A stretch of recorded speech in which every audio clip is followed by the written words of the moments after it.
చనిపోవాలి. ఎంత గొప్పోడైనా కానీ, నిరుపేదోడైనా, ధనికుడైనా, కోటేశ్వరుడైనా ఏమవ్వాలి?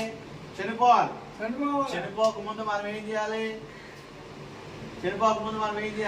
ప్రభుని తెలుసుకోవాలి. యేసు ప్రభుని మనం తెలుసుకోవాలి. ఎందుకంటే ఒక మాట చెప్తానండి, ఒక సామెత ఉంటుంది. ఏమని నేను చెప్పేదేనండి, దీపం ఉండగానే ఇల్లు సంగ పెట్టుకోవాలంట, ప్రాణం ఉండగానే ప్రభుని నమ్ముకోవాలంట.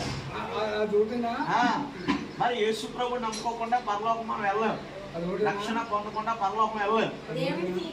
అదే పరలోకం మనం వెళ్ళాం. ఎందుకంటే ఈ లోకంలో దేవతలు అనబడిన వారు ఉన్నారు, దేవుళ్ళు అనబడిన వారు, చెప్పుకునే వారు ఉన్నారు. కానీ మనకు ఒకడే దేవుడు. ఎవరు? ఆయన ప్రభు అయినటువంటి యేసుక్రీస్తు. యేసుక్రీస్తే పరలోకానికి మార్గం. మీరు నమ్మినా నమ్మకపోయినా, మీరు అంగీకరించకపోయినా, అర్థమవుతుందా? కానీ మీరు ప్రభువుని నమ్మకుండా నేను నమ్మను, నేను బాప్తీసం తీసుకోను అంటే కనుక మీ ప్రాణం ఎప్పుడు పోతుందో మీకు తెలీదు. ఏమంటే మీ ప్రాణం ఎప్పుడు పోతుందో మీకు తెలీదు. ఆయన రాకడ ఎప్పుడు వస్తుందో మనకు తెలీదు. సో మన ప్రాణం పోకముందే, ఆ దేవుడు భూలోకానికి రాకముందే మనం ఏం చేయాలి? ప్రభుని తెలుసుకోవాలి, రక్షణ